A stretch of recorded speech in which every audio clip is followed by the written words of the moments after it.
muneni wa serikali Isaac Mwaura ni wamwenda President uthumuye wa Uhuru Kenyatta kweka kulikelela uthukumi wa serikali ila yivo na kuimia ngwatanio ya Kenya onthe. Mwaura ni wenda President uona atongoi alangi mathiumuye wa kuthukuma wa kukwata alangi mbau vandu va kwikonia na uteti mwaka mweu na ilivoti.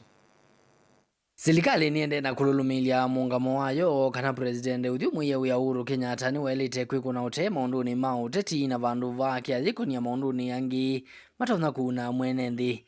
Uni kwianana na muneni wa serikali Isaac Mwaura na vala inena na andiki ma movo waweta kana Uhuru welite ithi wayika maundu ma kuete vamwe ya Kenya nditi uteti. Hata kule Marekani wakati rais amestaafu anakwenda kufanya kazi nyingine. Na leo asubuhi nilikuwa namfikiria yule Jimmy Carter ambaye alikuwa ameishi miaka mingi zaidi, na alipoacha uongozi yeye alienda kushughulikia watu, akaenda kujengea watu manyumba, akaenda kufanya mambo ya kuleta amani, na akaishi miaka mingi kuliko rais yote mwingine. Na hayo ndio mambo ambayo yanafaa kuwa wakati unapostaafu kuwa rais, na ndivyo mtiposa iwe ni kielelezo chema ambacho kipo katika jamii hii yetu ya Kenya.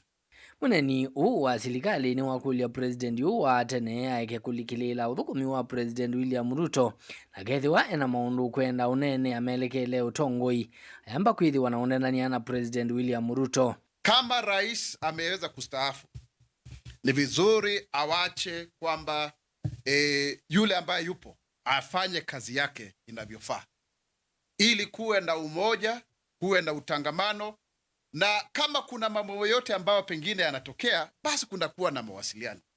Na hilo ni jambo ambalo unaliona kabisa. Kavinane Mwaura ni wavuthisi mwesi andongo ikuma ile mbetani ya Mount Kenya na ila siende na kutia chama cha UDA iweta kana kwivetanga kwa kuma chamani ki kuiza kuanzia ulumu wacho ile mbetani ya Mount Kenya. UDA has a very firm grip in the mountain, and if you want to doubt that, look at the Mbere by-election. Didn't UDA win?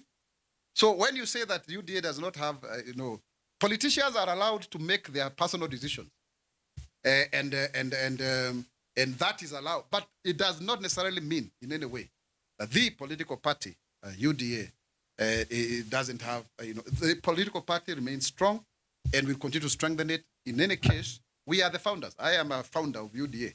But every time we have new political parties every year, I think that's not true. And that's why I'm very happy that even if you look at the ratings, UDA still remains to be the strongest party, across the country and including the Mount Kenya region. Nilivotia vilingi wa movoni tawa mwaka mweu.